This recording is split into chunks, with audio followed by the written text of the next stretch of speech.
Hey guys, my name is Jordan Koss. Welcome to the Almost Essential podcast.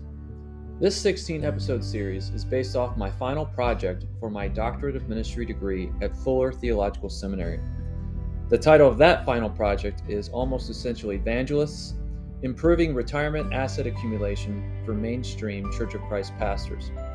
In this series, we will interview 8 different specialists in 8 separate episodes.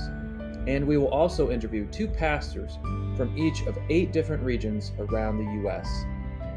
This final project was inspired by 10 years of ministry in 3 different churches of Christ from Georgia to Northern California from 2010 to 2019, as well as my time as a financial professional in training in 2020. That is where I learned about the retirement crisis America is in and will be experiencing in the coming years. Now, I have 3 goals for this podcast. 1, provide an accessible, denomination-specific qualitative conversation for Church of Christ pastors and leaders. 2, introduce leaders and listeners to retirement vehicles and strategies they may not have heard about before. And 3, provide encouragement, motivation, and knowledge to save for the last third of life. Thank you for listening and enjoy.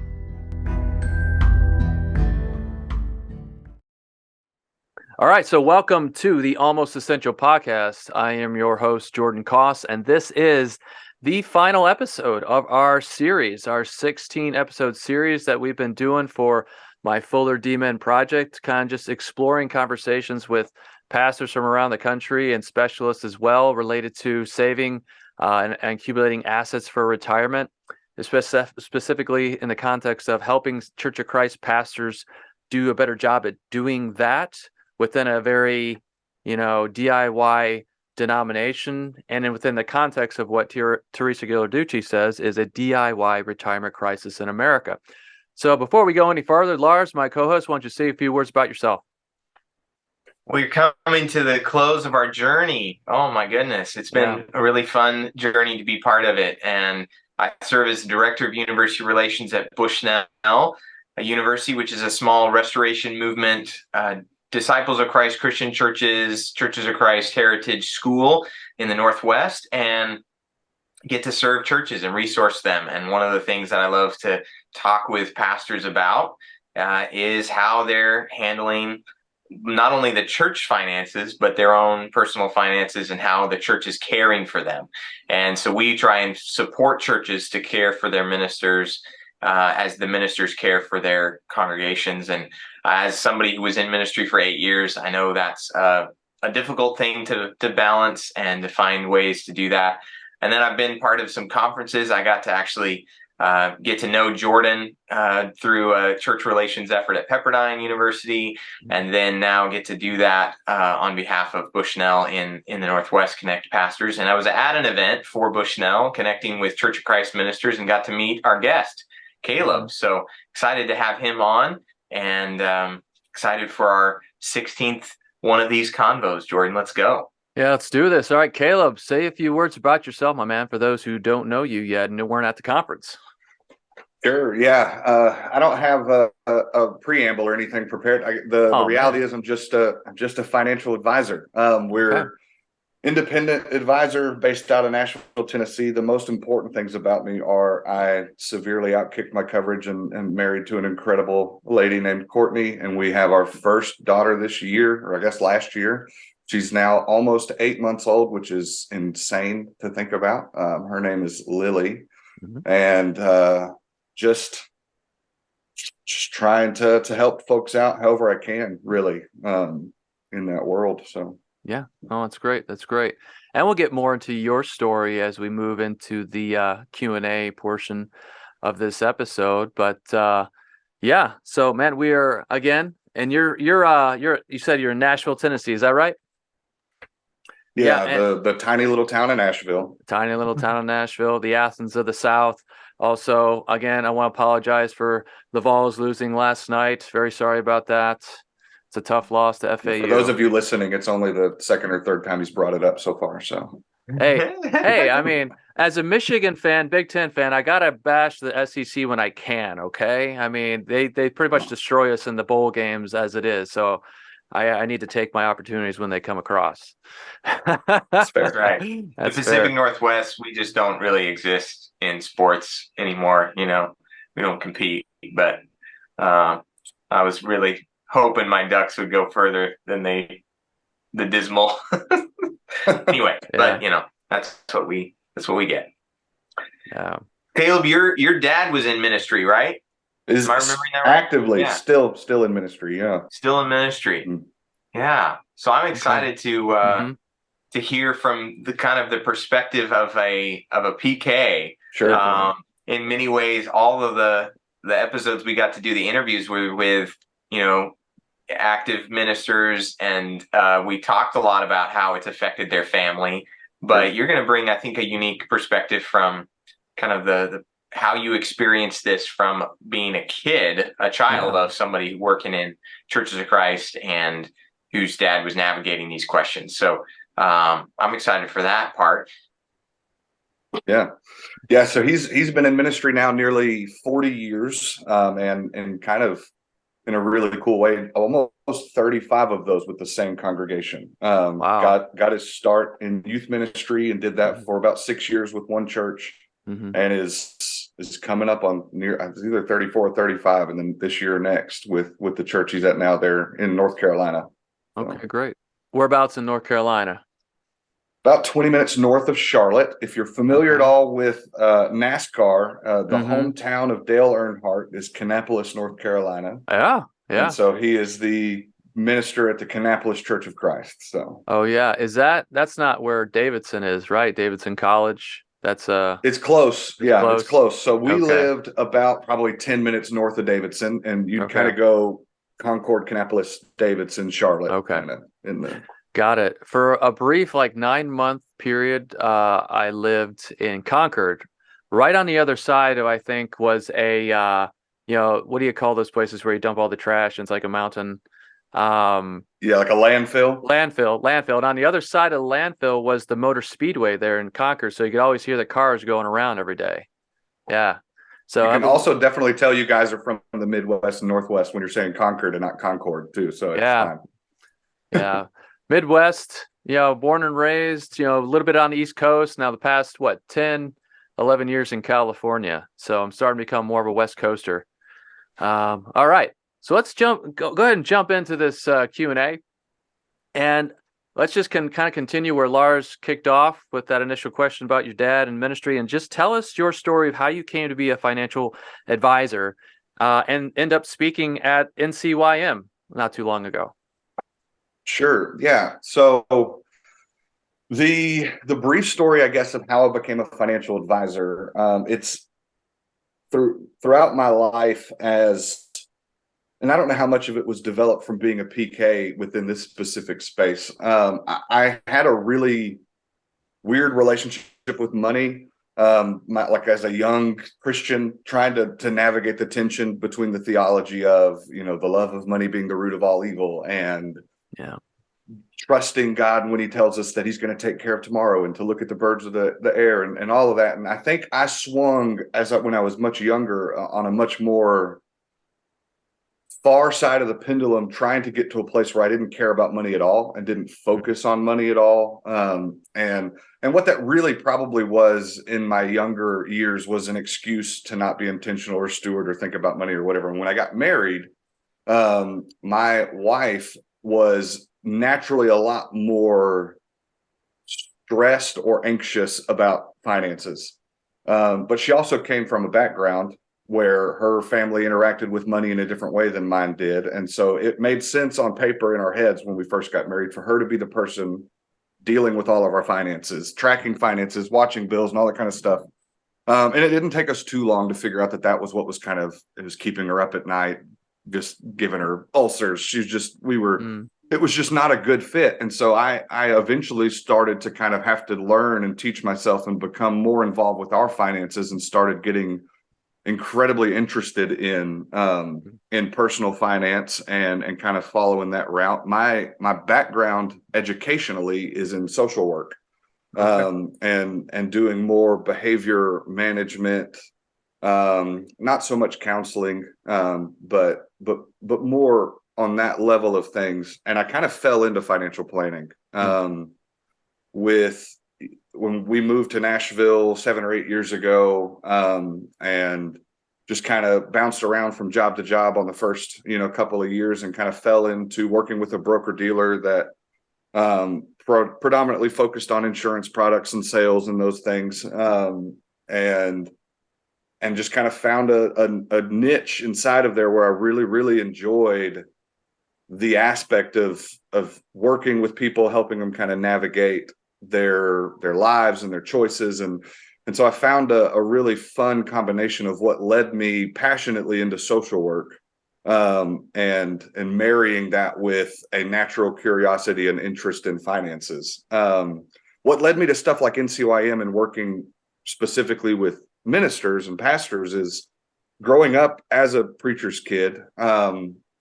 I want to be careful to say we never needed anything. We were blessed. My dad's a preacher, my mom's a teacher, but there definitely was, whether it was by self-inflicted choices that they made financially throughout their lives, or the lack of structure inside of the Churches of Christ for specific financial gain and retirement specific stuff, or in general other corporate structures that you would find, annual raises and those types of things, benefits and the like. There was definitely a gap in what I think they had available to them. And again, that's not to say anything about that church. I grew up in a world where if a buddy of mine at church had it, I had it. It was, we would share and live. It was a very Acts 2 kind of environment. So we were super blessed. So I don't want to cast a shadow there, but I definitely saw a gap in knowledge and in understanding, and through different things with his relationship with ministers across, the Southeast, with my relationship with ministers from going to a Christian school at Freed-Hardeman and other things. I just had a lot of ministers in my network that I felt passionate. I love ministry. I love what it is that they're doing and how they're serving. And so my hope is that at some point, maybe I could help them find a way to keep going. I'm sure you guys have seen there's a lot of ministers that are exiting that field. And I'd probably not say all of them are financially motivated, but I would be willing to bet a lot of them are that figure out that, they're just trying to do what's right for their families, figure out their futures. And unfortunately, for whatever variable of situation it is, have gotten themselves in a place where they don't think they can do that in ministry. And so my hope is to help bridge that gap a little bit more. So. Okay. Lars, any thoughts on that initial intro of a story? Yeah, no, I think that's really helpful to kind of get a sense of, your own background and how you're helping peers, and then also people, in your dad's generation. Would you say your dad's probably a boomer? There? So he's in his early 60s. Yeah. Okay. So I think in many ways, my question would just be, how have you kind of seen things shift from maybe the ways in which your dad and pastors and ministers in the Churches of Christ who were of his generation think about finances or their education about finances, and the younger, maybe your peers who went to school at the same time as you and are in ministry now? How have you seen that different? And what do you think are some of the reasons why maybe things are different in the ways that ministers think about retirement or finances? Yeah, I think some of the most tangible differences, and some of these are still present in one-offs and things like that. That generation of, call them the boomers of ministers and pastors, I think it was a really, really predominant teaching idea, advice, whatever you want to call it, for that group of people to opt out of Social Security. I think it was very common. I think people actively supported that idea. People would run to help ministers do it. I remember a contemporary of my dad's, a couple years younger than him at Freed-Hardeman, remembers vividly a woman coming to the school specifically there to help the guys that were graduating opt out of Social Security, and proudly stating, that in her efforts, she's helped over 3,000 people opt out of Social Security. Wow. And it's one of those things where you can run the numbers and the math and all that kind of stuff, right? And go, well, if you just take what you were going to put in Social Security and you just take it over here and invest it, it'll pay you more than Social Security ever would. And that's all well and good. The problem is, I would bet 98% of them don't do that. Yeah. And so I think that's a big shift. I think people are starting to get more aware. I think schools are starting to get more involved in a way that maybe they weren't 20, 30, 40 years ago. I regularly go to some of the different colleges and campuses and teach classes. I work with a CPA that specifically focuses on ministerial taxes, and I know he regularly goes and teaches classes as well. And so I think other schools and preaching campuses and ministries are trying to bring that education in. I also think if you go the generation above these, maybe in their later years of ministry, that 75 plus range of ministers that also probably got that same advice, we've seen the effect, right? We've got a lot of impoverished ministers that are still trying to figure out how to survive on next to nothing, and trying to figure out how to care for and take care of a minister that is in his 80s that wants to, or maybe not even wants to, but needs to still provide income for his life. And the reality is, I think some of that has led to a change. I've seen elderships, I think, look for more options and be more open to conversations with their staff, with their ministers, with people like me, to kind of walk them through and help them see what options are available out there. I think I'll shut up. I'm bad at rambling. I think maybe the last big thing I think I'd notice is, I think parsonages are starting to kind of go by the wayside. I've seen a lot of churches, and there's definitely still some out there. Yeah. But I think I've interacted with a lot of churches that have taken those properties and turned them into some other form of ministry outside of the minister's housing, which I think is going a long way to help provide an opportunity to have an actual minister's housing allowance, and B, the opportunity to purchase and grow and gain equity. And most ministers probably have a relatively short lifespan where they are, if you look on average. And so being able to own and move and sell and kind of continue to grow with that process.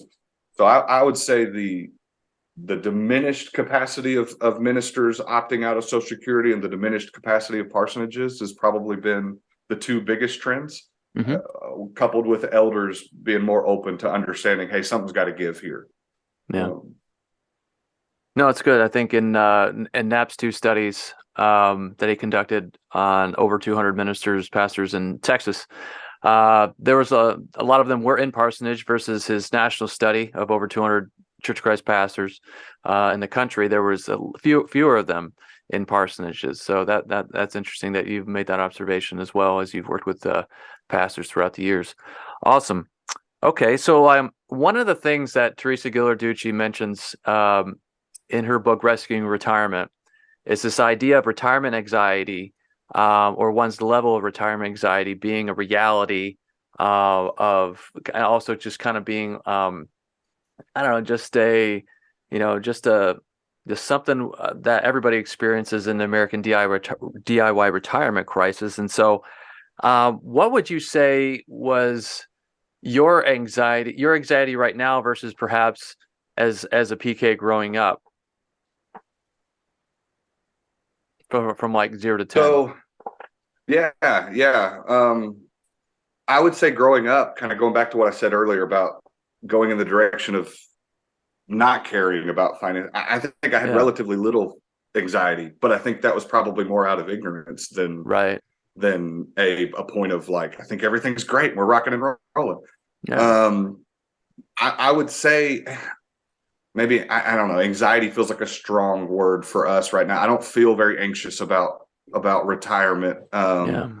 But I do know that when my wife and I talk about our financial plan, we very much so know that we're including 3 out of our 4 parents in those conversations, and knowing that there's going to be a place where, maybe not entirely and totally, but they're going to need help and some assistance, and making sure that we're thinking that, thinking far enough ahead to be able to be prepared to step in and help as needed.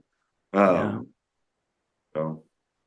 No, yeah. My grandfather, my father's father, was a pastor in Church of Christ. So my dad, I was raised by a PK.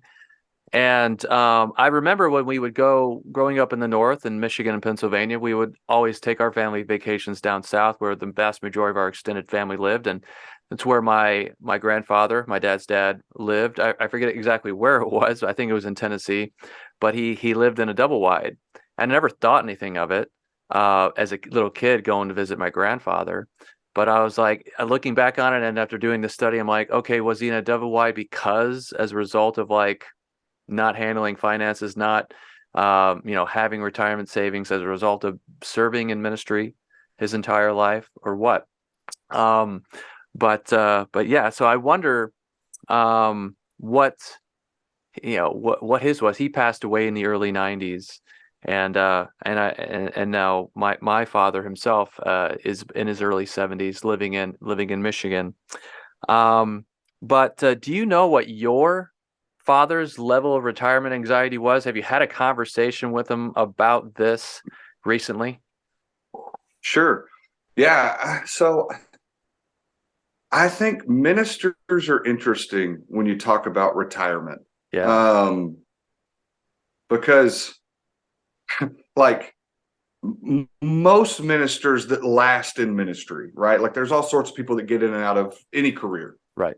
Ministers that last in ministry, you tend to find folks that have been called into this at some level. Yeah. Right. And so a conversation I'm regularly having with ministers, my father included, is what does retirement look like for you? Because we talk to our other traditional clients all the time, and we're hearing 55 and 60 and 65, or as soon as I can hit Social Security or Medicare, whatever the conversation centers around.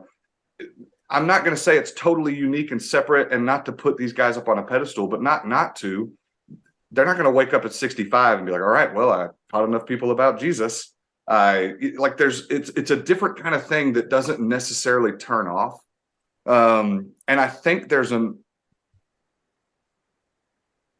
I don't want to say over reliance, but a natural hurdle I have with ministers is their level of confidence that if something were to happen to me, or if a major need was to arise, well, the church is going to step in. Okay.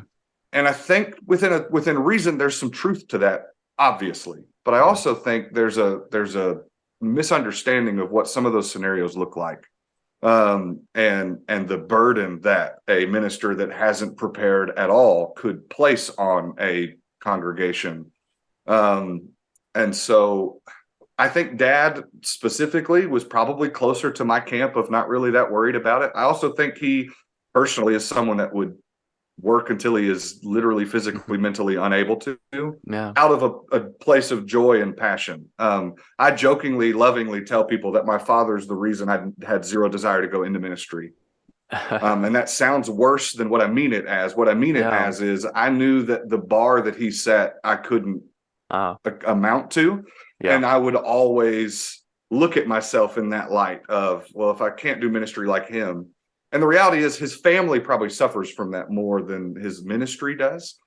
He might need to reread, and I've told him this to his face plenty of times, what Paul says about if you really want to get into ministry, don't get married and have kids because your priorities shift.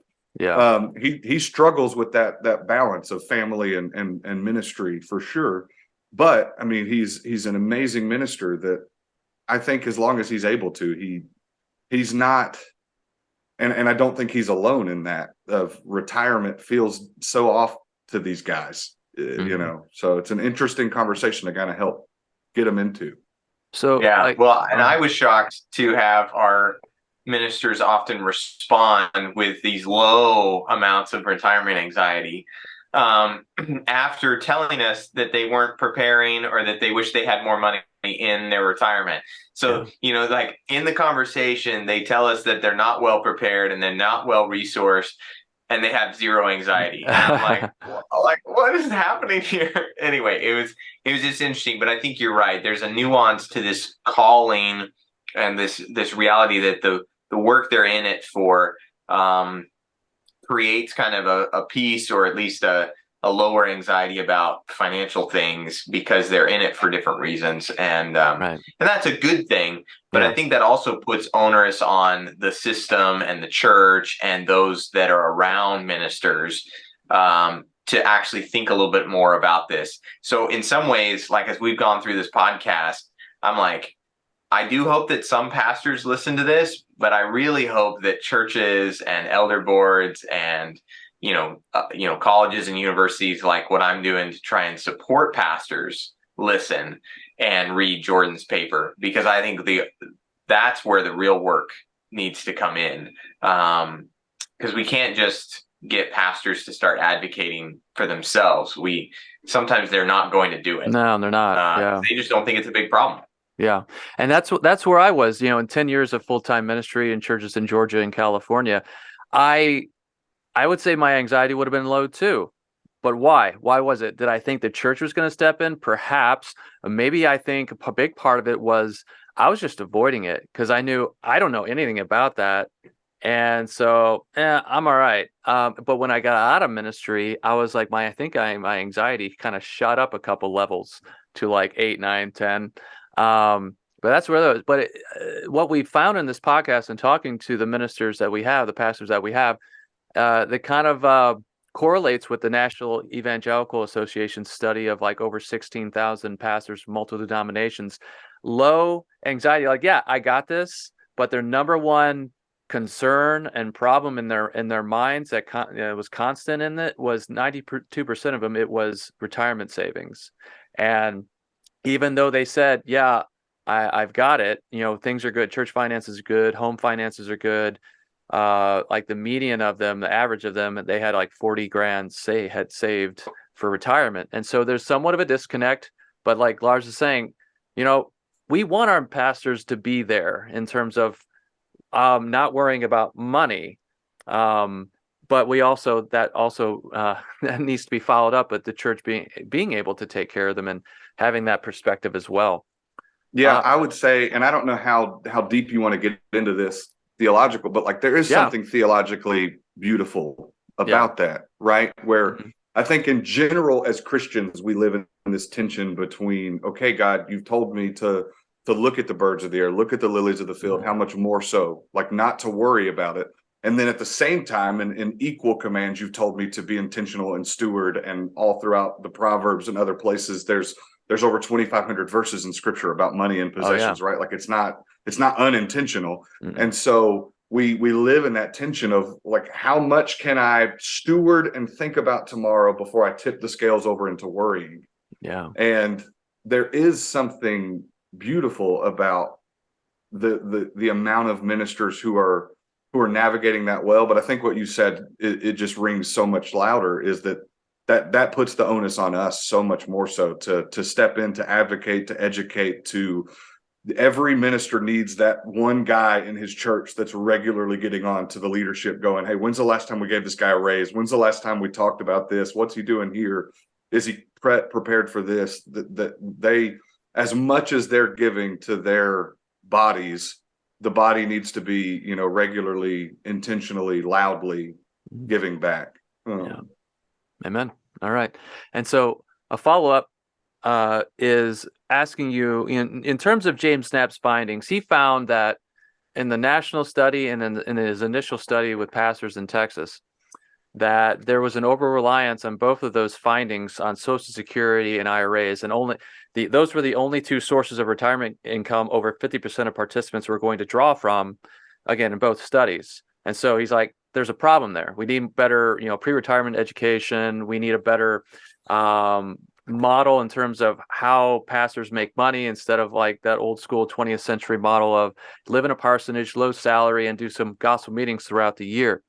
And so in terms of your experience working with pastors as a financial advisor, do Knapp's findings kind of correlate to what you have found, or is there a difference, or what? This is the one point I've been able to listen to a handful of episodes that it's made me wonder what he means by over-reliance. Okay. Because I think a really strong argument argument could be made that in general, the entire population is underusing these opportunities. Okay. Less than 20% of Americans have an IRA.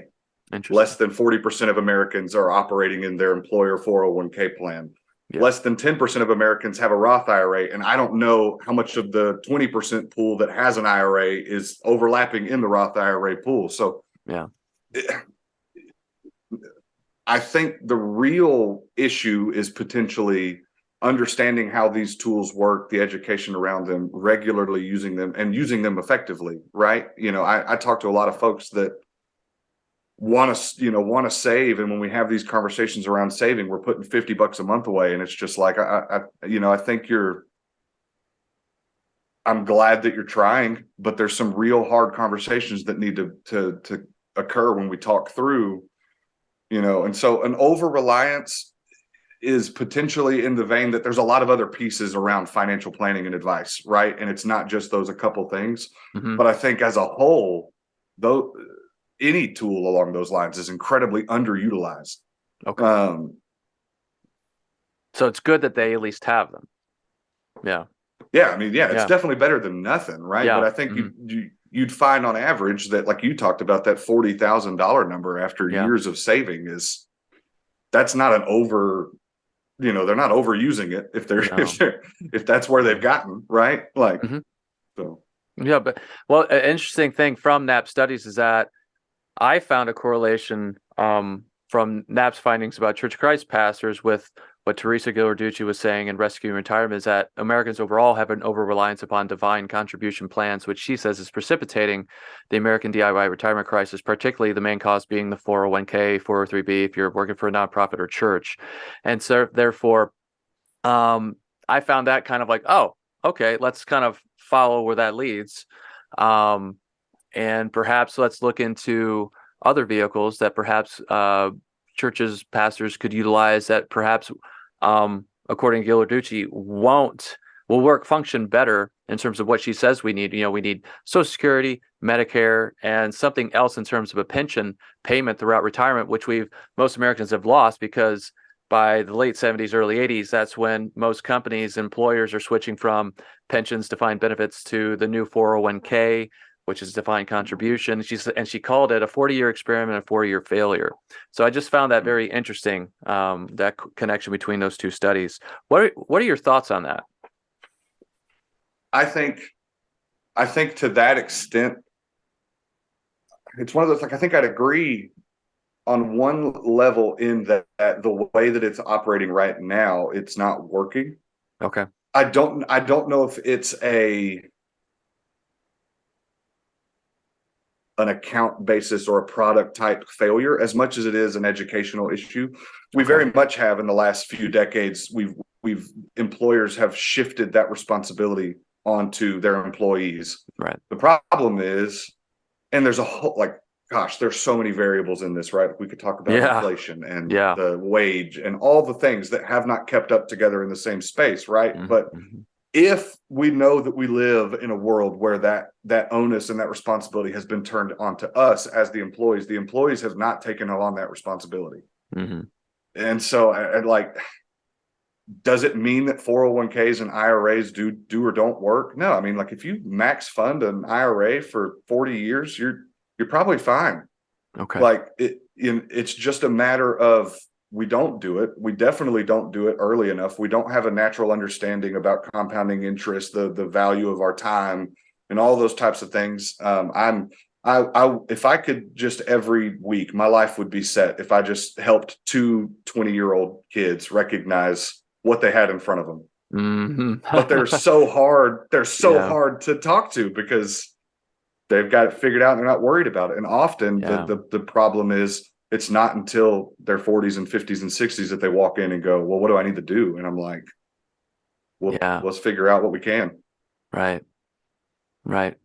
Yeah. It wasn't until, I turned 35, 36 and experienced divorce, and through that divorce, getting out of ministry and then experiencing, okay, having to pay taxes without that, taking that money out, housing allowance, and, it was a wake up call and learning how to do things differently with a different vocation.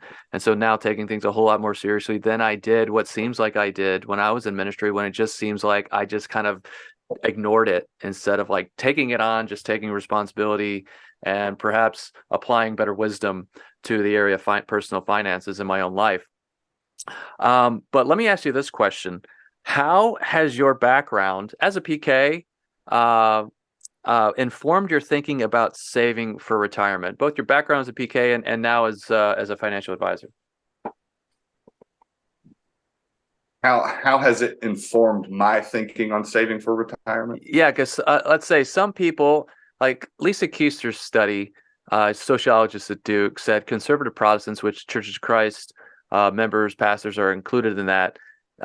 She found that they have a negative view of retirement. Therefore, they think that it's not important to save for retirement. So perhaps a lot of people are walking around like a cliche negative perception of retirement, saying, it's I don't want to retire and go play golf for 30 years. It's not in the Bible. So let's stop talking about retirement. And so perhaps they don't save for retirement, consider saving for retirement unimportant. So how has your experience, both growing up as a PK and as a financial advisor, informed how you think and frame retirement? Sure. Yeah. I think that reality is incredibly real. That there is some truth to, you're not going to find the word retirement in the Bible, but you're not going to find Netflix in the Bible either, right? Like there's some things you don't find in the Bible because times change, words change and develop and all that kind of stuff. What you will find all throughout Scripture is the value of rest and the intentionality behind stewarding what God has left us to manage. This one of my favorite passages is found in Psalm 50, and it's almost like God kind of being a little snarky, where he literally just says, if I were hungry, why would I tell you? You're in my house. And his point is everything around you. Like if I came into your house, Lars, and you got hungry, you wouldn't ask me for permission to look in the fridge, right? Like there's no point because it's yours. And I think God is trying to help us see, we live in this false sense of everything's ours and we've got to make all these moves and decisions. And the reality is that's not the case at all. But I think in a layer of avoidance, or maybe even an intentional attack on the church from Satan or his efforts to diminish the ability that the church and Christians have to make an impact in this world, he's allowed that responsibility to turn into we've dove so hard in the love of money is the root of all evil. That means we can't love money. We're not supposed to worry about tomorrow and all those kinds of things. And I think the reality is we see Paul as this example of that, right? Of this guy that was probably borderline homeless, making tents here and there as he could and going through. And we ignore the fact that he had like insanely wealthy women supporting everything he did. And it's like, how'd they get there? Did they just win the lotto? What was the Roman lotto up at that point? No, they were intentional and purposeful and stewardly and had saved so that they could advance the kingdom, right? And so I think the reality is, like any of our spiritual disciplines, that self-control, that buffeting my body mentally, emotionally, physically is as vital as buffeting my body financially. That being able to show that control over who I am as a Christian and intentionally find myself in a space where I can know I'm not worried about tomorrow. I trust that God is here and that he's preparing and providing. But I think a lot of times we miss the point where often God says, I'm preparing and taking care of tomorrow, but what I'm giving you today, be wise with it. Yeah. We had a conversation with Trey Finley in episode 1 about soul care and how saving for retirement can be an aspect of that. And how even one author, when I had, wrote about this section in my introduction about, well, how do we define retirement? How do we think about it? One author described the think about retirement to rebrand it because there's so many kind of negative connotations that come along with it. Like rebrand it, give it a different word, because let's think of it as a third age, because it's a way of living out, honoring, and glorifying God in a way in which you couldn't have in the first 2/3 of your life. So let's think about it like that, instead of like a withdrawal or a 30-year vacation. Let's get away from that negative cliche. Let's think about it positively. And so if you could define retirement, or how you frame it for people who perhaps need help seeing it a little bit more positively, how would you do that? Yeah, so I think you've seen some of that reframing inside of the industry, right? With the last couple of decades of the FIRE movement, right? It's not retirement, it's financial independence, right? And retire early and all those kinds of things. And I think there is some value in that restructuring. I think what I try to tell people, like when I sit down and talk to ministers, and one of the first conversations we have is trying to frame that goal, whatever that is, how we define retirement. And I try to give them the space to understand there isn't a wrong answer in what you're looking for. If your desire is to be able to very specifically, intentionally work in and affect the kingdom through a more corporate role as long as you possibly can, that's awesome. That's not necessarily the right or wrong answer. That's great if that's what you want. Yeah. The reality is we've got to help figure out what that looks like when you're 75 and what that looks like when you're 80, and making sure that you recognize that a lot of churches probably aren't going to be able to fully compensate and supplement a minister who probably has some diminished capacity, some ability to not be as physically present and all of that kind of thing. And if you tell me that you get into ministry and as soon as you turn 55, you want to retire and you want to go sit on the beach and play golf and go live in your oceanside house for the rest of your life, and every option in between, I think is completely okay. And so reframing, I think for me, would be helping them understand the weight of, I want you to be in a place so that when God calls you in whatever walking stage of life that you're in, finances is not a reason why you can't say yes. That you're, whatever that call looks like, if that call is, hey, for this stage of life, I want you to be the world's greatest granddad. For this stage of life, I want you to get up and go to Ecuador. For this stage of life, I want you to go find that small country church that can't afford to pay anybody, and I want you to love on them with your years of experience. Whatever that is, I don't want finances to be the reason you feel like you have to say no. Right. No, that's good. That's good. All right, Lars, any follow-up to that? No, I think I would love to hear you talk a little bit about what you do when a minister comes in to meet with you. So I think Jordan's got a few questions about that. I know that's how we met at NCYM, National Conference on Youth Ministry, or I think it's the National Children's and Youth Ministry Conference. Yeah. Anyway, it's the Churches of Christ, Youth and Children's Ministry Conference. Half of them, we're in Colorado Springs. Half of them, because we only slightly get along with each other, right? So there's that's right. Yeah. The other one's meeting Gatlinburg, right? Right. Yep. Yeah, that's true. Yeah, there's probably a group of us that don't participate. Some of us in the Northwest show up when it's in Colorado Springs. That's all I know. That's fair.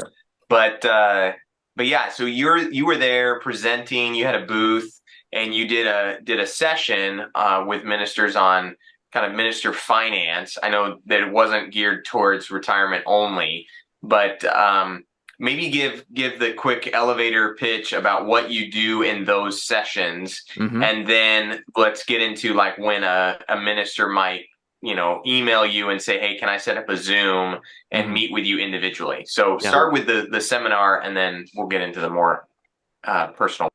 Sure, we'll probably get into the personal ones pretty quickly, because with those seminars, what I really try to do, I come in there fully prepared to take up the 45 minutes, hour and a half, whatever it is, talking about whatever I think is important. But what I try to do is, instead of that, I usually just turn it into a Q&A. Now that Q&A comes with some really specific parameters. We're in a room full of 35 people. So you have private information that I don't want you to tell the rest of the room. They don't need to know what's in your bank account, how much debt you're in, how much savings you have, how much you make. They don't need to know that stuff. And I need you to understand that some of the questions you might have, I probably need to answer them in a way that's a little bit more ambiguous, because what might work for you in your situation probably doesn't work for the person sitting next to you.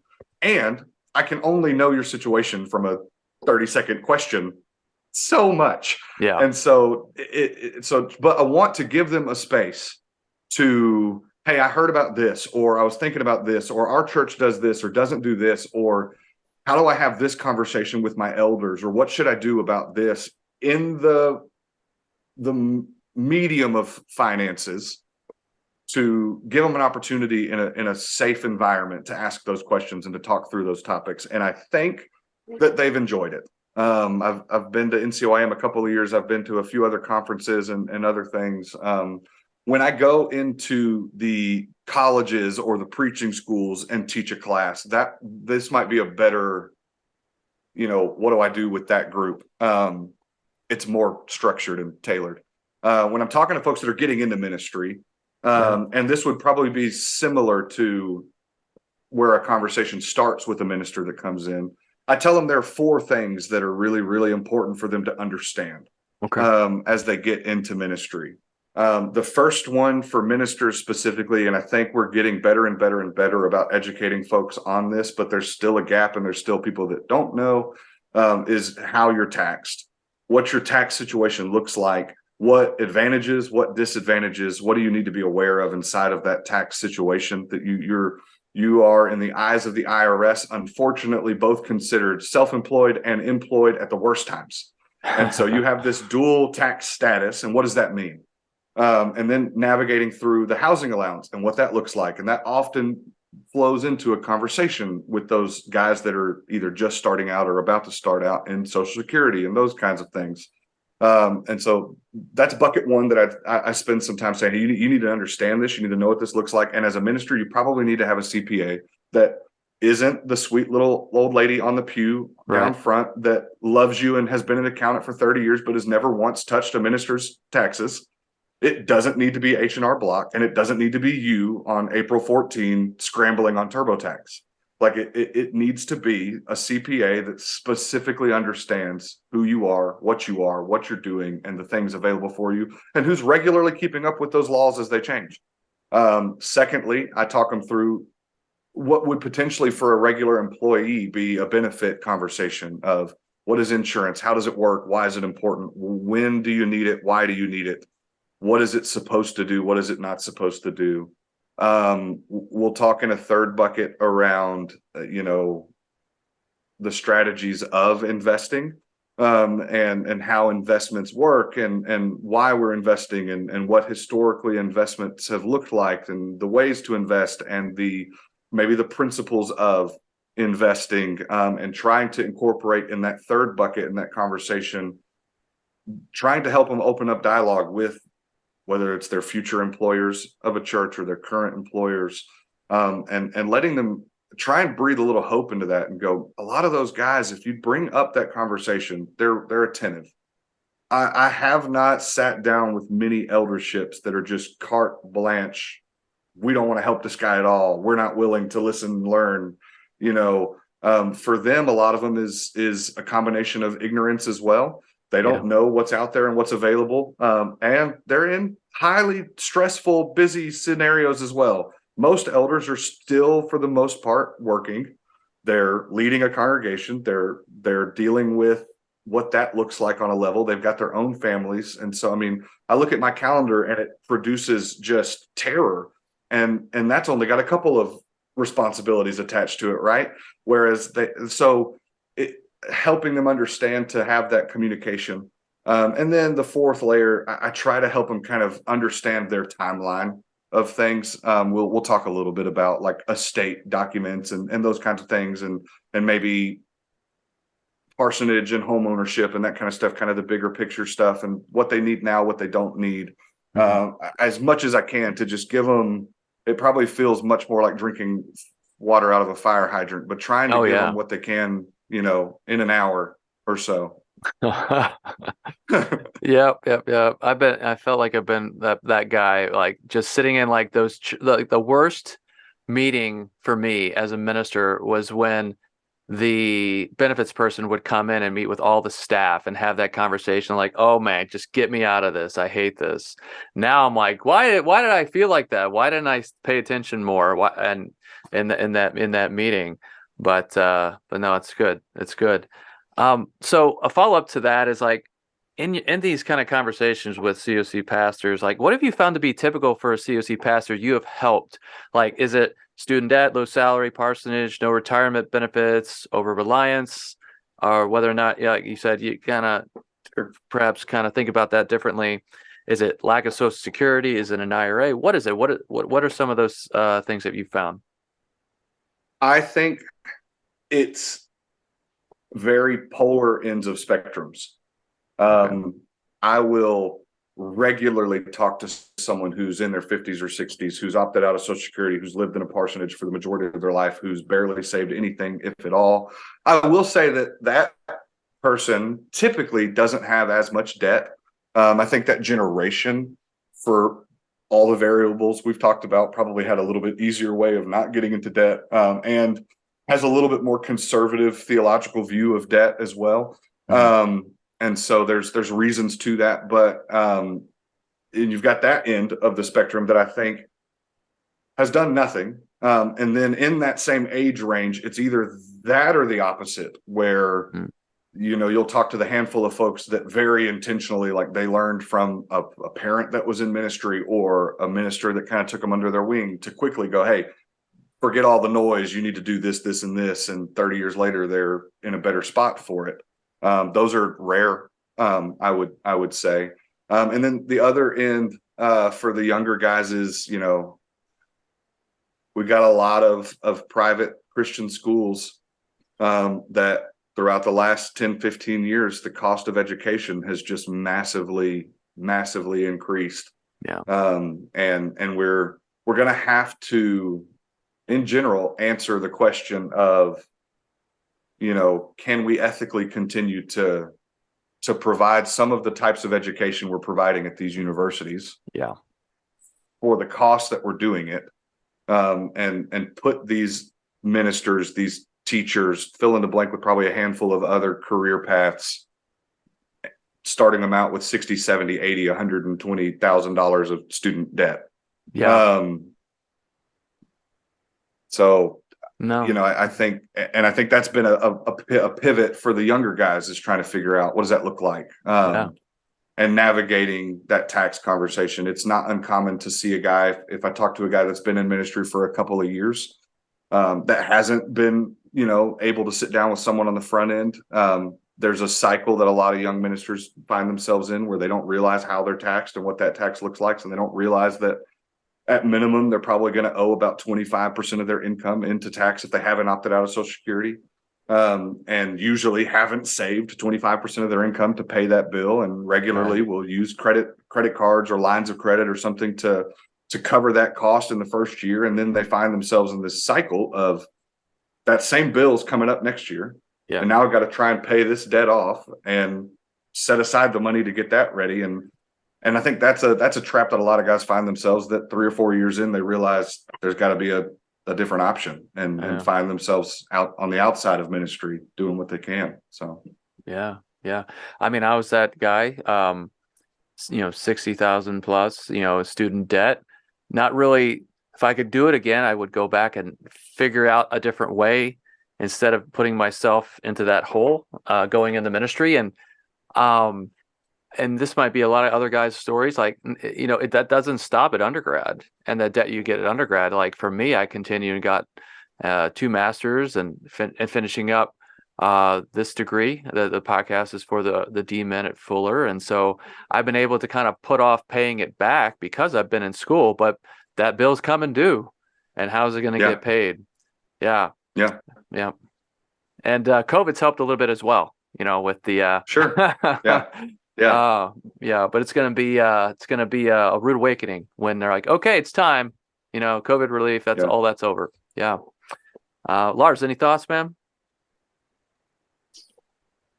No, let's keep going. We've Okay. got a good set of questions here. Okay, good. So you share with us kind of the four buckets that you have that initial hour-long conversation with pastors on, and again, your thoughts on your experience on the gamut of pastors that you've had conversations with, old, young, and different financial situations. And so you're right down the road from Dave Ramsey there, in Nashville, Tennessee. So what would you say your advice how would it align with Ramsey's advice? Or would it not? And I know that I made this note here that John Oliver in his show Last Week Tonight just kind of raked Ramsey over the coals because of timeshare exit companies and such. But what would you say? Would your advice align with his or not? Yeah, so I would say that where Dave is trying to serve people, I think is overlooked for a few different reasons. I think he's created a caricature of a TV podcast personality, radio host that rubs many people the wrong way, right? Like, yeah, unfortunately, he's just the angry guy shouting at you on the radio when you call in. But I think when you look into his history and his past, he's trying to help average working class Americans, right? Like, yeah, you could, if you flip on TikTok or Instagram or something, we are one of the issues of our age is we are inundated with information and advice and just being peppered with this is the next best thing, or this is the way to do it. Ignore all of that. yeah. And I think at his core, there are some plenty of things I disagree with on the nature of his posture. But I think at his core, what Dave is really trying to do is, look, if you're the average American who's making $50,000, $60,000, $70,000 a year combined, that probably has a little bit of debt, like, ignore that noise and just figure this out. And what figure this out, I think, would align well with is the type of strategies he implements inside of his budgeting and the efforts that he tries to get us to do would align really well in a spiritual discipline of managing what God has given us. Mm-hmm. I think asking to know where your dollars are coming from and where they're going would be a similar thing that God would ask us to do in a parable of the talents, right? When he says, hey, what have you done with this? Where's it at? I wouldn't agree with the way in which he offers some of his advice and the potential arrogance in which he comes across as. Sure. But I do think there's an alignment in our practice that we have 4 advisors in our firm. We have clients that are high net worth individuals that are, C-suite employees or business owners or whatever, but it is not what we're looking for. Those have more often than not come in as referrals. I would say I want to serve normal people. Mm-hmm. And I would say that's Dave's calling too. Mm-hmm. There's a lot of methods and policies and products and stuff out there that work really, really for really niche specific scenarios. Mm-hmm. Most of them aren't I'm making $50,000 a year living month to month trying to figure that out. And so there's got to be an option for that person. And the unfortunate thing is it's typically not sexy. It's, hey, manage your spending, be intentional, mm-hmm. Write down where your dollars are going, manage those things, create a practice and system in there. Mm-hmm. And so I would say for most folks, I think his advice is fairly well managed. Yeah. He does a good job, if you listen to him long enough, to tell you when he's in over his head. Mm-hmm. You don't get that in the 30-second clips and the TikToks and all that kind of stuff. But he is regularly pushing people out to other layers of professionals, whether it's real estate, tax, investment. Mm-hmm.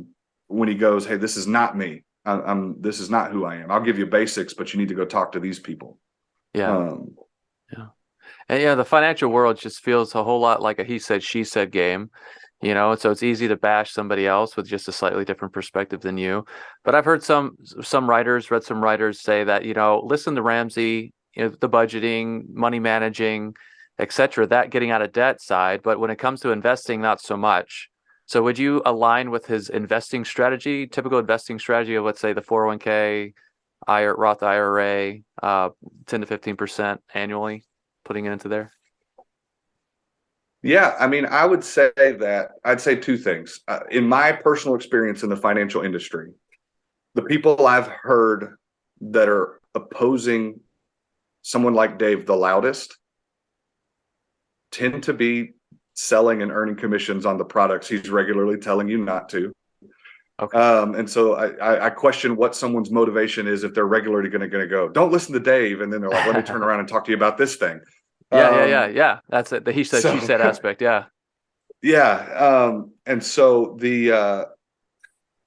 it's all a matter of time, right? I'm so hesitant to say, yeah, do this thing. If you told me I'm talking to somebody that's 25, yeah, 100%. Save 15 to 20% of your income into IRAs, 401ks. And if you max out your contribution levels with that number and you can put more in, go open up a non-qualified account and go there. Mm-hmm. If you've got 40 years, yeah, that works 100%. Mm-hmm. If you've got 10, strategies need to change. I think the biggest thing that ought to be a red flag for anybody is somebody walking in with a hammer, acting like every problem's a nail. Right. Uh-huh. Like we're so different and our worlds are different. Our goals are different. Our purposes are different. Our family situations are different. There's no way that I could say, mm-hmm. here's the answer for everybody listening to this podcast. Right. I mean, of course. Yeah. Yeah.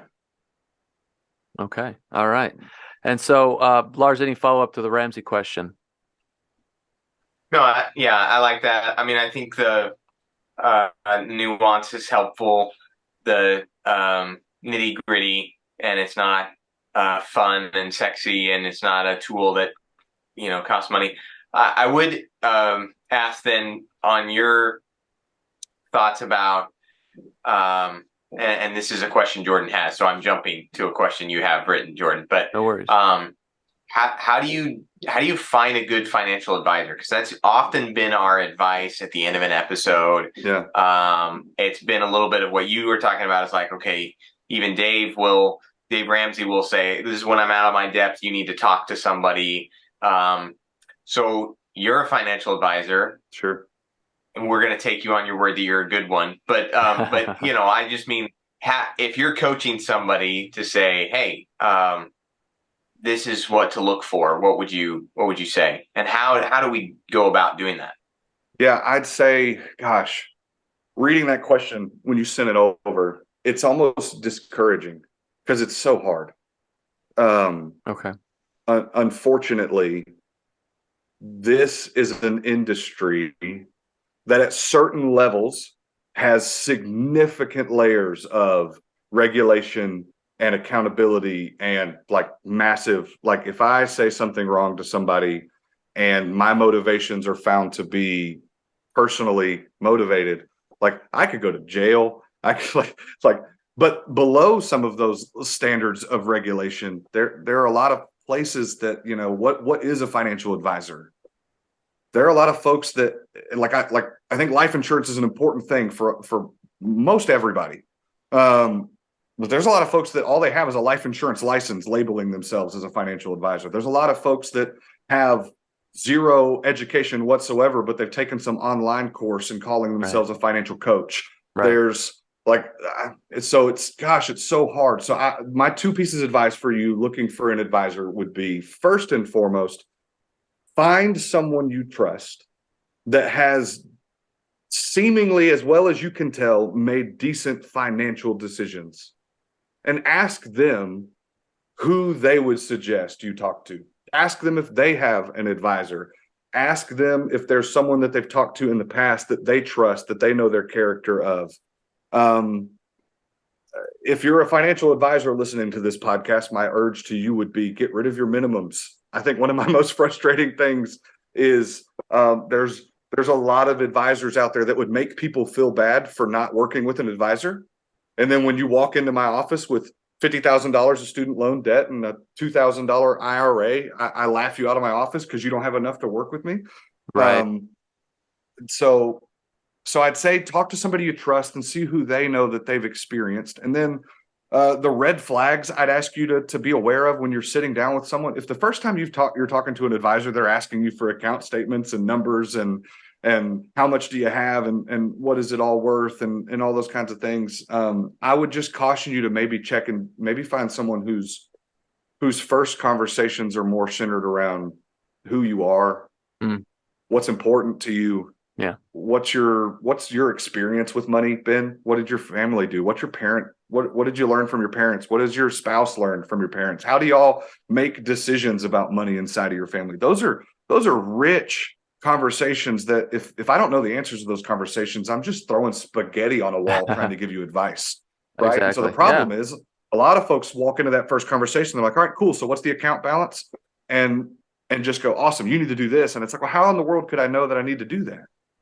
It is tough. I own a financial planning practice. And so a couple of years ago, I was looking for a coach and I Googled business coach in Nashville.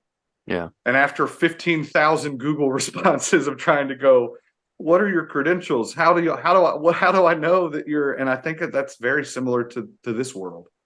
So I would say relationship's important. Find somebody you trust, ask them, and then be aware of the pitfalls of, someone that, and gosh, but it's hard. I don't know. This is such a sad question because I think it's an industry that there's a lot of every industry's got bad eggs. I'm hoping it's the minority. The reality is, they're sometimes the loudest, least regulated voices that get heard the most. So like a lot of, I guess I would include myself as well when I was in ministry.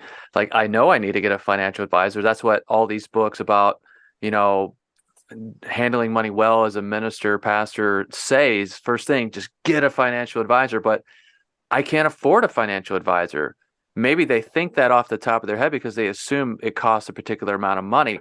So are they right in terms of thinking that way? Like, I can't afford one, and perhaps help them out in terms of like, how much would it cost to get a financial advisor? Yeah. So I think it's very different for every different advisor and different layers. There's a move in the industry that I think is a good move, but I'm interested to see what it means for everyday average people to move into what we would call fee-based only advice, where we're strictly charging you a fee for advice as like on a consultant level. I think,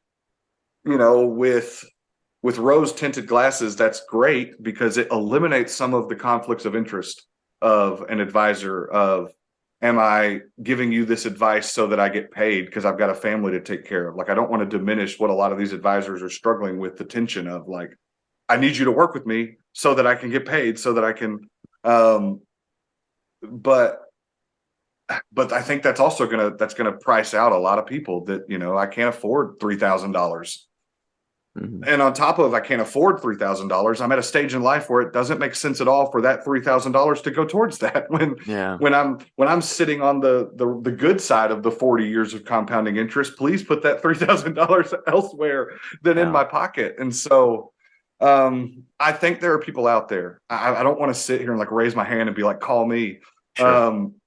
I know there are advisors out there that, to the best of their ability, want to just help people, right? Like, and I hope that they would echo a belief in, if I just do what's right enough and answer the questions the right way, like the multi-million-dollar client that's going to help me make up for the last 3 months of just helping people for free is going to walk in the door, right? If I make the effort the right way, and that's seemed to have proven true relatively so far, and so I don't know. I mean, these seem relatively hopeless. There are expensive advisors out there. There's also there's others. Yeah. The challenge comes from the industry more so than I think anywhere else. The entry point for a lot of financial advice tends to be working with a broker dealer that specializes in some version of proprietary products, whether that's on the investment side or the insurance side. Yeah. And that's where a lot of advisors get their start. And so while there's this proposition that they're able to offer you a lot of these different tools, the reality is on the inside court, they're getting told and pressured to offer this specific tool bag of tools. And that puts a limit on what advisors are able to do. And it's not necessarily easy to get outside of that world for a lot of folks. And so I don't know, it's challenging for sure. Yeah, I in 2020, I got into that world and trained to be a financial professional, with a broker dealer, and learning, who were pushing two products, particularly the IUL and the FIA indexed products, using the indexing strategy. And I had never heard of those products before. And so I was intrigued by them enough to think about, well, maybe if what they're saying is true about these products, these could really help pastors and could help churches help their pastors, and perhaps be a financial tool that could be what Ghilarducci's saying is what we function better for what we need right now in terms of pension payments and income for retirement. And so what would you, it's a great segue into asking you about this particular product, because I know Ramsey derides the IUL in terms of using as retirement income, as well as the Wall Street Journal. What is your perspective on that strategy and that vehicle used for retirement? With those specific last two words you just added to that question, I think it changes the conversation.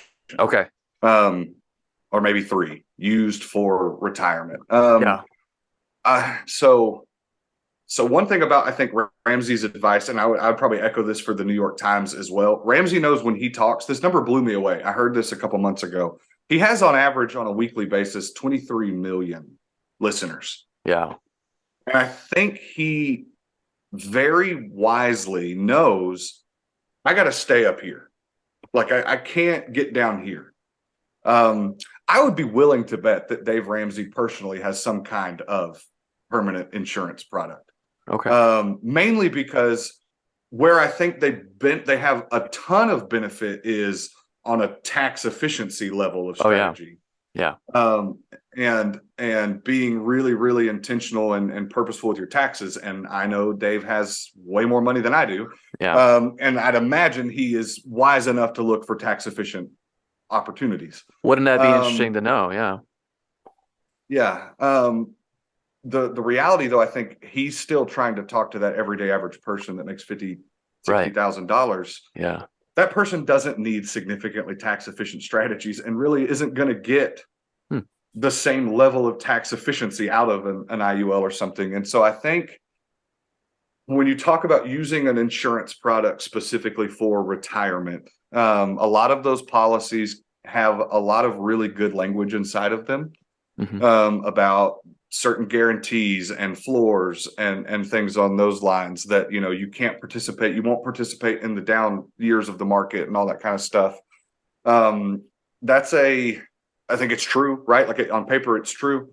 They also usually come with cap rates that you can't you only can get a certain amount of market growth. Right. They usually also come with participation rates that most people don't talk about. So yeah, those are confusing.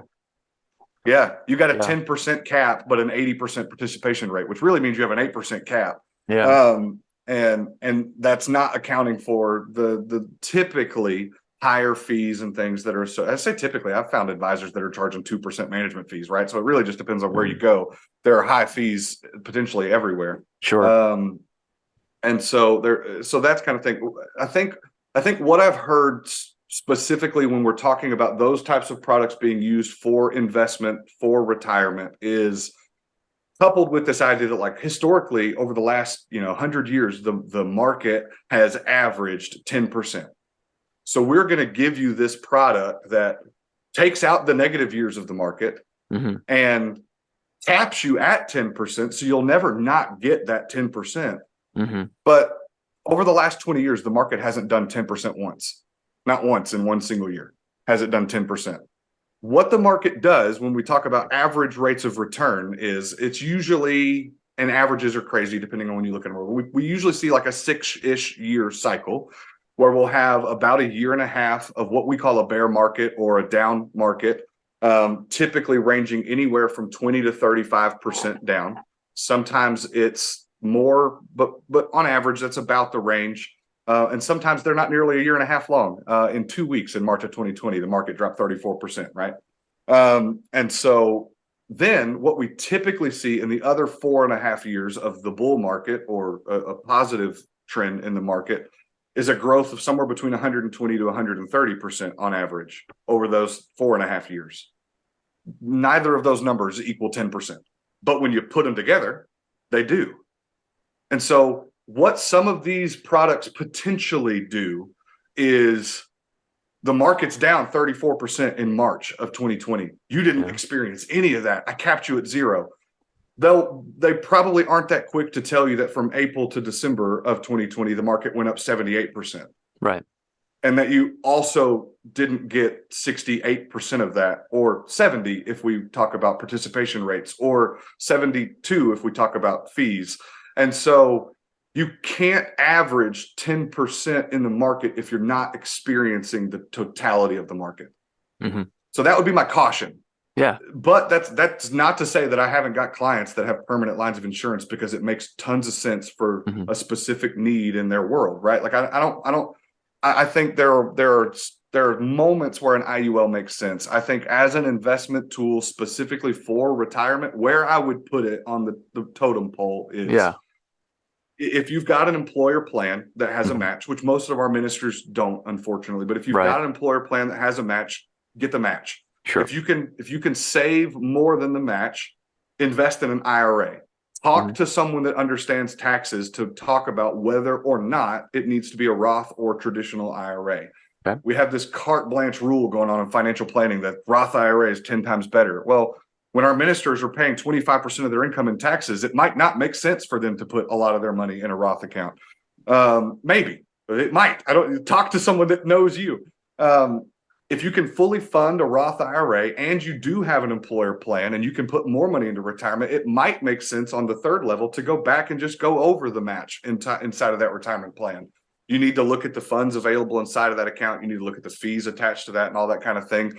If that isn't a good idea, and you can fully fund a Roth IRA or a traditional IRA or something, and you have a spouse that's not working or is working, you can fully fund a spousal IRA. If you can put more money than that in retirement, and we're on that third level of trying to figure out, it might make sense to start looking at some of these policies that offer some tax advantage strategies and gains inside of the market. It also might make sense to just open up a brokerage account and invest in passively managed index funds and not create tax problems there. I just would say that it probably, when we're talking to everyday average ministers within the churches of Christ, ministers in general, most of them are probably going to struggle to fully fund an IRA for them and their spouse on their income. Even, whether or not they've even got the first option, if their church is a 403B or a simple IRA or a SEP IRA or something like that to offer them with a match. So I think the point is moot at that level. Like, could it make sense if you're there? Sure. I met a guy at NCYM that is never made more than $50,000 a year and has never lived off more than 50% of his income and is planning on retiring when he's 40. I mean, that's awesome. And for him in ministry, what retirement means is, so I don't have to be beholden to any one specific congregation. If a church needs me, fill in the blank, I can go because I'm self-funded. So it doesn't mean that his ministry is ending. He's just been incredibly disciplined. And that's not what everybody has to do or needs to do. They were in a unique circumstance with some other variables in their life that meant certain expenses that happened for a lot of us weren't going to happen for them. I don't want to give too much of his information out or whatever. And so that's their world, right? That's not most people, right? That's fill in the blank of anybody. That's not most people. And so, Okay. One of the things is I was digging into whole life, permanent life insurance, and IUL falls in there a little bit. I'm not as familiar with the IUL product necessarily, but as I got into it, kind of this idea of generational wealth because of the life insurance piece. Yep. So you made a comment earlier in the podcast that, life insurance is probably important for everybody, something that a lot of ministers don't think about. My wife and I often wrestle with questions about insurance, whether term or permanent life insurance, just because both of us make about the same amount of money. Where she's a teacher, I'm now working in higher education, but we make about the same amount of money, and neither of us would be at a detriment if the other passed financially. We would be able to afford our bills and different things like that.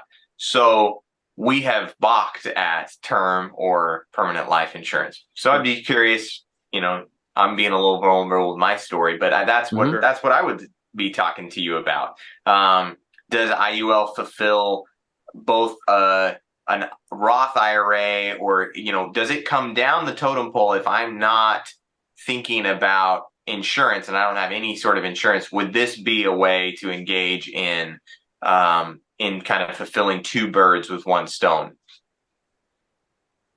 It could be. I think it would need to be. So most of my clients that have permanent insurance tend to be one of two things, probably someone that does have some fairly significant tax needs or unique employment setups with their business owners and things like that, and they have partnerships and all that, whatever. We don't need to get into all of that. The others that have either permanent insurance or renewable term insurance or some of these other options that are out there, one of their really, really specific goals is to be that point in the family tree that if I go up my tree, I see whatever it is, bad financial decisions, bad luck, mismanaged finances, just rural farming, whatever the answer is. And I have a strong desire to be the point in our family tree that, like, 10 generations from now, people are going to look out and go, hey, if he hadn't have done that, and maybe he sacrificed along the way to do it, but if they hadn't done that, and that being, put some real effort towards, being that generational wealth creator, then yeah, I think if that's a goal that someone has, that generational wealth, like insurance is a transfer of risk. Like that's what it is, right? And so if you're looking at an insurance policy saying, I would like to leave my children $10 million, well, what's the risk here? The risk is either I'm going to earn and generate and save $10 million before I die, or I'm not. If I think I'm more likely to not have done that, but it's still high on my personal list of achievable goals, well, then insurance might just take care of transferring that risk for you. Whether or not that needs to be an IUL or some other option, who knows?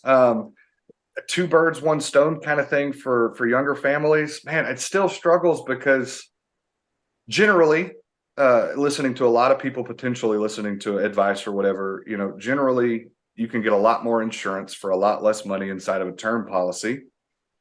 Invest yourself throughout the course of your life to a point where we kind of have a is that a parabola? I don't remember high school math much. Throughout our life, a need for insurance starts off relatively low, increases throughout our early family years, right? Of when you get married and you've committed to a life with someone else. Well, that life has goals and dreams and desires. And if you were to exit that life, your income or whatever, there are going to be some challenges naturally. Buy a house and you take on a large sum of debt with that spouse, then you might need some more insurance. Have children that are living in the house, you might need some more insurance. But as you get older and you've replaced income, right? Life insurance is specifically designed to be, if you died, what do you need to replace an income, right? Well, if you've worked and lived for 40 years, you've replaced 40 years of income, right? Like you've had those 40 years of income. As your kids get older and start to find more independence and potentially get out of the house, well, the need that you would have if something happened to you when you had children living at home compared to if you had children out of the house is significantly different. If you're 5 years away from paying off a mortgage instead of 30 years away from paying off a mortgage, your need for insurance looks a lot different. And so I would say generally for most people, they could probably get the level of insurance that they would adequately need for those stages of life where they need the most insurance at a cheaper term option. And you know, take the difference and invest it and potentially get themselves to a point where they're going to need less if something were to happen to them, and they're relatively self-insured at that point. So I think when I was being trained, I think what they taught us was like, yeah, you would want to get term life insurance, and so that your IUL wouldn't get hit if you did need to use your life insurance, because you want your IUL to function like as your family bank for like either retirement or college or your savings, etc. So get term, pay the cheap cost of term monthly, and let your IUL function in that way, protect it that way. At least that's what I remember. Yeah. I think anybody that's considering those other really sophisticated, really complicated policies needs to be really, really intentional at doing their homework. Totally. You'd be hard pressed to find an insurance policy with an investment component that, if apples were apples and you invested the same amount that you were paying into that policy and getting a similar rate of return inside of that policy, 30 years later, I doubt the cash value balance inside of that policy would be as high as a typical investment account. Yeah. That doesn't mean that policy is a bad thing. That means it might specifically be a bad thing if the goal is saving and investing and having a higher number. Right. So that's not everybody's goal, and it's not everybody's need.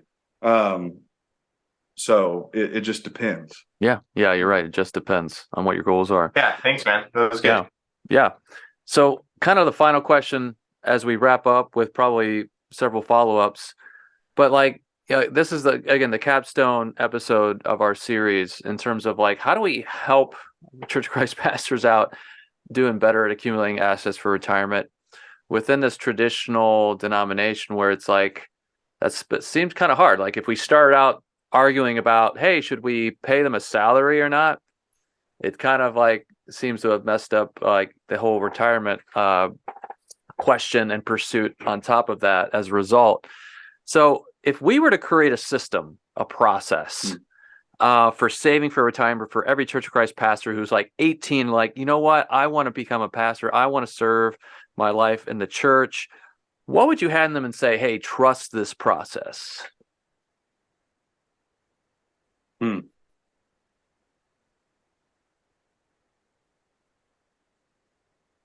that's tough. Yeah. Yeah. I think I would say, or hand them something akin to what I try to end any of those sessions talking about. Okay. And it would be encouragement to take care of yourself. At the end of the day, you're never going to be able to control whether or not you're at a congregation. You're not going to be able to control whether or not the congregation you're at is a congregation that offers a retirement package, is a congregation that regularly offers raises, is a congregation that regularly does fill in the blank, whatever it is. And so I would urge you, especially for you guys that are married, that have children, to find wisdom in Paul's words that says, hey, like, maybe leave some of those harder congregations for the people that haven't taken on that other form of ministry in their families. And to have the courage to care for yourself enough to leave a situation that you can't survive in. If you're sitting down with someone like me or someone you trust or whatever, and they're sitting there going, the numbers aren't adding up, it's not your fault. And there are enough opportunities out there, and enough places out there, and that kind of thing. So that it would start there, right? With that encouragement of you're worth it. Take care of yourself. And then the challenge would flow from that into, within that context, the most important thing you could ever do is be intentional with what God has given you. We can sit around and mope and pout and declare that we didn't get the raises or we didn't get the job or whatever. And that may or may not be true. The reality is, at the end of the day, that doesn't change the commandment that God's put on us to be stewards. It doesn't change the reality of our situation, that I have to be wise and intentional with these resources. And if I were honest with myself, I would look inside and go, there's probably things in my life I'm doing that I don't need to do, or I can survive without Netflix or Hulu or steak or whatever. It's not to say that that fixes the problem, but it would say to mean you've got to exhaust all of your controllable resources before we can recognize whether or not it's outside of your control. And inside of that vein, I would offer them, be really, really wise and intentional with debt. Yeah. It's not to say that, I know plenty of folks that are managing debt balances intentionally and purposefully. And then there's plenty of people that fall off the deep end and wake up and don't realize what's happened. So I'd be really intentional and wise with debt. And I would start saving early and often. I would connect with someone that you trust and figure out what are the best avenues for that saving for you. But gosh, I think I saw recently, your a dollar at 20 has the power to become $88. By the time you hit 30, that drops down to like 30 something dollars. That's still really, really powerful, but that's a huge change. Yeah. And so if I could just grab an 18-year-old every other day and just start stuffing money in something, I don't know how much it would matter what it is we picked. If it could just be to get them to just be, be intentional with your choices. And I'm probably overextending my welcome here. The other side of that conversation is also, it's not all about that third age, right? Don't so diminish your life in your 20s and 30s and 40s and 50s that you look up and you go, man, I've got this awesome retirement. Yeah.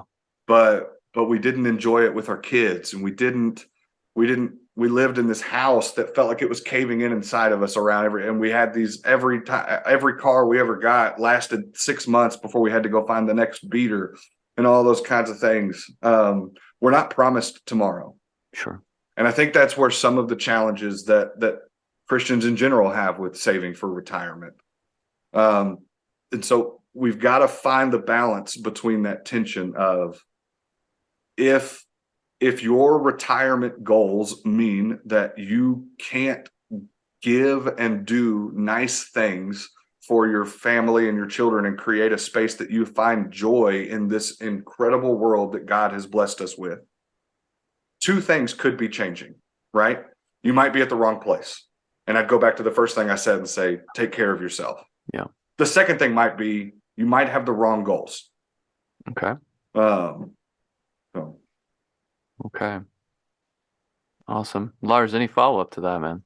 Oh, no, I just really appreciated this time tonight with you, Caleb, and getting to know you a little bit better, and appreciate kind of helping us put some actual teeth to some of the conversations that we've had around, like, well, if, what you need to do is go talk to a financial planner and or advisor. And sometimes that was an easy cop out for us. And this was helpful to just kind of say, okay, well, actually, what does that look like? And I think sometimes we've wondered, well, it's got to be nuanced.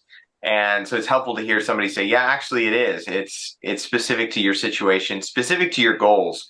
And that's something that I loved about the interviews with the different pastors, is hearing their stories, hearing some of the goals that they have, and the ways that shaped their approach to retirement. And we did have somebody whose goal was to be that transitional kind of generational wealth person in their family life. And then we had others that were talking about how their retirement has been fueled, their saving has been fueled because they came in with wealth as a second career pastor, or they are now kind of doing ministry because of a bivocational setting. So I think there's some really great examples out there, even in the episodes that Jordan and I have done with the local, pastors in the different regions of the country, where people are doing some pretty creative things to do ministry, to save for retirement, to care for themselves, and to pursue those goals. And so, if you don't have that imagination, I echo what Caleb said, like go find somebody and just ask them and start a conversation. And in many ways, that's the hope. This podcast has been the room where it happens, but it's also the start of some conversations. And Jordan and I were having a few moments after one of the episodes talking a little about different people who have picked up on an episode or two, and it's just kind of fun to hear how, whether you've listened to the whole 16 episodes or just picked up one or two of them, that this is starting some good conversations, and I'm excited about the future of that. Yeah, me too. And Cale, let me say thank you again for joining us tonight. We really appreciate you being the concluding episode to kind of just kind of bring it all together for us in the Almost Essential podcast, at least our first season. Who knows what lies ahead in the future. And again, like Lars, I think might have mentioned earlier in the podcast episode, we're thinking about doing a kind of like a bonus episode of just kind of bringing everything that we've learned and talked about in these 16 episodes and the pastors and the specialists, and thinking about, okay, let's talk about moving forward. What can we do? Let's try to give something of some substance as a bonus episode to conclude this first season. But Caleb, any final words of wisdom or a story or anything before we say adieu? Yeah, I'd say thanks for what you're doing. I mean, I think that it all starts with education, right? I think there are so many people in positions in authority in churches, whether it's eldership leaders or whatever, that would be open to the idea of what can we do to be better. And so creating a space where that conversation can happen as often as we can, I think, is of the utmost importance. One parting shot I'd offer to any minister that is potentially listening that has maybe lived in that world where they've opted out of Social Security, and they're not sure, what that means for their world as they get into 65 and they've opted out of Medicare because of all that and all that kind of thing. A couple of things. There's over 400 ways to file for Social Security. It is one of the most frustratingly complicated just conglomerate of craziness that is in our world today, including spousal, there's a lot of opportunities. You also only need 10 quarters of secular work to get back in and all these things. So 10 years, 40 quarters, sorry. 10 years. There's also like why you see a lot of these, elderly folks spending 20 hours a week greeting at Lowe's or Walmart or whatever. Some of these larger corporations offer benefits at pretty low thresholds of hourly attainment. So there are resources out there for you if you feel that you're in that space 50, 60, 70 and trapped because you got really good advice from someone that you trusted, and for whatever reason, whether a lack of planning or intentionality or availability to do the second part of that plan and save the difference or whatever, there's stuff out there for you that's available. So I just would offer that as kind of there's hope. So that's the goals. That's a good way to conclude. There is hope. And to our viewers and to our listeners, thank you for following us all the way through from episode 1 to 16. We hope you gain some value from these conversations. And until that bonus episode comes out, we will see you guys later. Till next time. All right, take care. Bye-bye. Once again, thank you for listening. We hope you enjoyed this episode of the Almost Essential podcast. If you like what you heard and you want to reach out, you can connect with me, Jordan Koss, on Facebook or Instagram. We hope this series is a valuable resource for you, pastor or otherwise. And remember, you are not almost essential. Your role and service in the church is essential, as well as saving for retirement within your holy vocation and calling.